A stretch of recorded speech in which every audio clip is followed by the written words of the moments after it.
દુનિયાના સૌથી વિશાળ 100 એકરમાં બનવા જઈ રહેલા વિશ્વ ઉમિયા ફાઉન્ડેશનનું પ્રધાનમંત્રી મોદી ખાતમુહૂર્ત કરશે।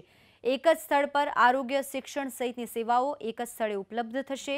100 એકરમાં બનવા જઈ રહેલા વિશ્વ ઉમિયાધામ પાછળ અંદાજે 1000 થી 1500 કરોડનો ખર્ચ થનાર છે। 5 વર્ષ સુધી ઉમિયાધામ બનાવ્યા બાદ પીએમને ઉદ્ઘાટન કરવા બોલાવવામાં આવશે। ખાતમુહૂર્ત બાદ પીએમ સભાને સંબોધન કરશે। ખાતમુહૂર્ત દરમિયાન 5 લાખ લોકો પહોંચે તેવો અંદાજ લગાવવામાં આવી રહ્યો છે।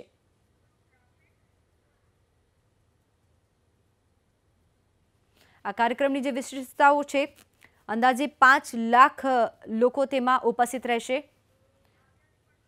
5000 માતાઓ 5 લાખ લોકોને પ્રસાદી અને ભોજન કરાવશે। 15 દિવસમાં 5 લાખથી વધુ લોકોને આમંત્રણ પત્રિકા મોકલવામાં આવી છે। 3000 થી વધુ બસમાં લોકો રાજ્યભરમાંથી આવશે અને ખૂબ મોટી સંખ્યામાં લોકો ત્યાં આવવાની શક્યતાઓ દેખાઈ રહી છે। 1 કરોડ 10 લાખ ચોરસ ફૂટ વિસ્તારમાં 75000 કાર બસનું પાર્કિંગ કરવામાં આવ્યું છે। 4000 બાળકો, યુવાનો સાંસ્કૃતિક કાર્યક્રમો રજૂ કરશે। ખૂબ મોટો કાર્યક્રમ।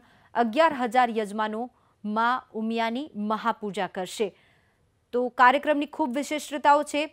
1200 થી વધુ એસટી બસ તેમજ ખાનગી બસો તેમાં આવશે। લોકો અમદાવાદમાંથી 300 એમટીએસ બસોમાં લોકો ઉમટશે।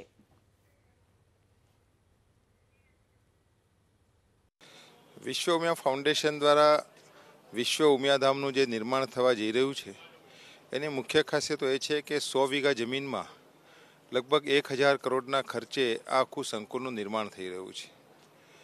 આ સંકુલના નિર્માણમાં જગતજનની મા ઉમિયાનું એક એવું ભવ્યાતિ ભવ્ય મંદિરનું નિર્માણ થઈ રહ્યું છે કે જેનાથી સમગ્ર વિશ્વમાં વસતા તમામ લોકોમાં મા ઉમિયા પ્રત્યેની આસ્થા ઉજાગર થાય અને એ આસ્થા ઉજાગર થાય જેના થકી વિશ્વમાં વસતા પાટીદારોને સામાજિક ભાવના ઉત્તેજિત કરી, એમને ઉજાગર કરી અને સમાજની સાથે જોડી અને મા ઉમિયાએ એમને જે વિશેષ કૃપા એમના ઉપર કરી છે, એમની પાસેથી લઈ અને જરૂરિયાતમંદ પરિવારોને મદદરૂપ થવા, શિક્ષણ, આરોગ્ય અને અન્ય જીવન જરૂરિયાતની સુવિધાઓ માટે સન્માનજનક રીતે એમને મદદરૂપ થઈ શકાય એવો અભિગમ વિશ્વ ઉમિયાધામમાં અમે મૂકેલો છે। તારીખ 4 માર્ચના રોજ પ્રધાનમંત્રી નરેન્દ્ર મોદી અમદાવાદમાં અલગ અલગ યોજનાઓના ખાતમુહૂર્ત પ્રસંગે આવશે અને તે પૈકીની સૌથી વિશાળ જે લોકાર્પણની વિધિ છે તે અમદાવાદના જાસપુર ખાતે યોજાશે, જ્યાં આગળ વિશ્વ ઉમિયા ફાઉન્ડેશનનું સૌથી મોટું ધામ છે તે બનવા જઈ રહ્યું છે અને જે તૈયારીઓ છે તે અહીંયા આગળ પૂરજોશમાં કરવામાં આવી રહી છે। મા ઉમિયાની વિશાળકાય જે પ્રતિમા છે તે અહીંયા આગળ બનાવવામાં આવી રહી છે અને તેને આખરી ઓપ આપવામાં આવી રહ્યો છે।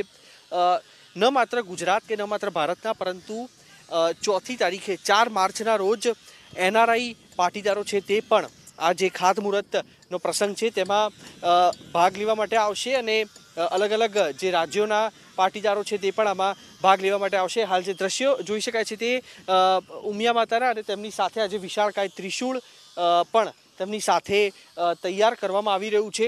એટલું જ નહીં, પ્રધાનમંત્રી નરેન્દ્ર મોદી જે સ્થળ છે તેનું ખાતમુહૂર્ત કર્યા બાદ વિશાળ જે જનમેદની છે તેનું પણ સંબોધન કરશે।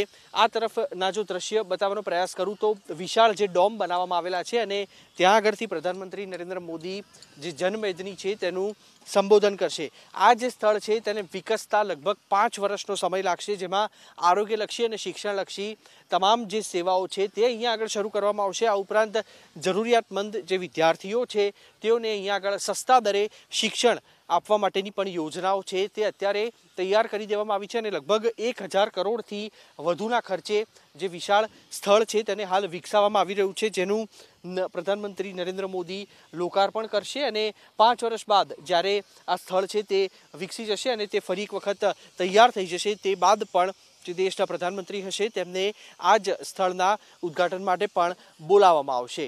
કેમેરામેન કમલેશ પટેલ સાથે કુશાંગ સોની, એબીપી અસ્મિતા, અમદાવાદ।